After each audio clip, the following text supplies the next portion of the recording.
গত বেশ কিছুদিন ধরে উদয়পুর টেপানিয়া গোমতী জেলা হাসপাতাল নিয়ে বহু অভিযোগ আসতে থাকলেও কর্তৃপক্ষ কোনো পদক্ষেপ নিতে দেখা যায়নি।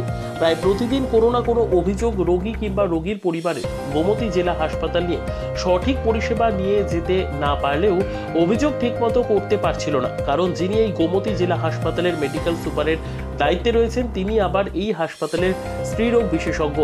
উনার পক্ষে ঠিকমতো না অফিস পরিচালনা করতে কিংবা না পারছেন ওয়ার্ডের দায়িত্ব ঠিকভাবে পালন করতে।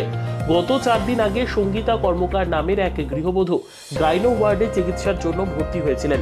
পরের দিন স্ত্রীরোগ বিশেষজ্ঞ চিকিৎসক সঙ্গীতাকে না দেখে কোনো ঔষধ না লিখে বাড়িতে চলে যেতে বলেন। পরবর্তী সময়ে ওই মহিলা হাসপাতাল থেকে নিজ দায়িত্বে ছুটি নিয়ে বাড়িতে চলে আসেন বলে পরিবারের পক্ষ থেকে বলা হয়। এবারে এই গাইনো ওয়ার্ডে উদয়পুর টেপানিয়া স্থিত শেফালি দেবনাথ তার মেয়েকে নিয়ে গোমতী জেলা হাসপাতালে স্ত্রীরোগ ওয়ার্ডে চিকিৎসার জন্য ভর্তি করানো হয়।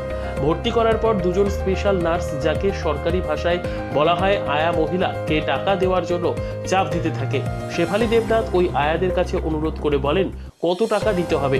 তখন আয়ারা বলেন 500 টাকা দিতে হবে। তখন রোগীর পক্ষ থেকে বলা হয় এত টাকা তাদের পক্ষে দেওয়া সম্ভব নয়, 300 টাকা দিয়েছে। এই আয়াদের মধ্যে হইচই শুরু, কে এই টাকা নেবে, এতটাই হইচই শুরু হয়। রোগীদের মধ্যে আতঙ্ক দেখা দিলেও কর্তব্যরত কোনো নার্সকে এই ব্যাপারে এগিয়ে আসতে দেখা যায়নি বলে জানান রোগীর সঙ্গে থাকা পরিবারের লোকজনেরা। পরে এই খবর পেয়ে সাংবাদিকরা ঘটনাস্থলে ছুটে যাওয়ার খবর পেয়ে আয়ারা হাসপাতাল থেকে সরে যায়। পরবর্তী সময়ে অভিজিৎ দে নামের এক রোগীর আত্মীয় জানায় আয়ারা টাকা নিয়ে এতটা হইচই করে বিশ্রী ভাষায় গালিগালাজ করতে থাকে যা ভাষায় বলা মুশকিল, এবং টাকা দিয়ে এই গোমতী জেলা হাসপাতালে চিকিৎসা নিতে হবে এটা ধারণার বাইরে ছিল রোগীদের। দাবি উঠছে এই গোমতী জেলা হাসপাতাল থেকে আয়াদের সরিয়ে দেওয়া, আর যারা রোগীদের কাছ থেকে টাকা দাবি করে টাকা নিয়েছে এই ঘটনার তদন্ত করে প্রয়োজনীয় ব্যবস্থা গ্রহণ করার দাবিও জানানো হয়েছে। মানে এই ঝগড়াগুলো লাগছে 42 নম্বর গাইনু ওয়ার্ডের ভিতরে। এটা কি কোন হসপিটাল? এটা Udaipur Gomati district Tepani hospital. Tepania district hospital. কতক্ষণ ধরে ঝগড়াটা? এটা ম্যাক্সিমাম আধা ঘন্টার উপরে ঝগড়া হয়েছে। তো এই নিয়ে আপনারা কি চান?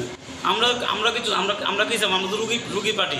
আমরা যদি রুগীটা যদি সুস্থভাবে না থাকে তাহলে আমরা কি করতাম? তারা কি স্পেশাল নার্স? তারা স্পেশাল নার্স। কতজন ছিল এই ঝগড়াটিতে? তারা 3-4 জন আসছিল, 10-12 জন আসছিল। 10-12 জন না?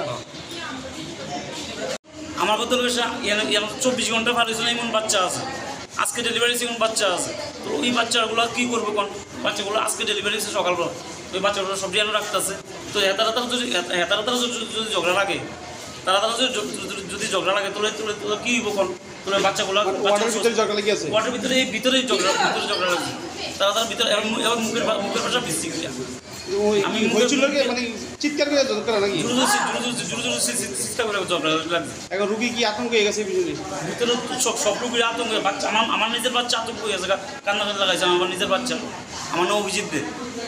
তারা কি টাকা নিয়েছে? একমাত্র টাকা লইয়ে তারা বেজার লাগছে। আমরা তো তাড়াতাড়ি ঝগড়া লাগতে গেছে, এমন ঝগড়া লাগছে মানে ঘুমে মানুষ থাকানোর মতন অবস্থা নেই, এমন ঝগড়াই লাগছে। মানে কি নিয়ে ঝগড়া লাগছে আমরা কইতাম পারি? তারা কি স্পেশাল নার্স? তাড়াতাড়ি লেগে ঝগড়া লেগে গেছে না? অনেক কোনো আধা ঘন্টার উপরে ঝগড়া করতে। কয়জন তারা? তারা আছে মনে 10-12 জনের উপরে। সবাই নিজের ঝগড়া? তাড়াতাড়ি ঝগড়া লেগে গেছে। একজন না দুজন যদি ঘুমাইয়া আসছিল আর তাড়াতাড়ি ঝগড়া।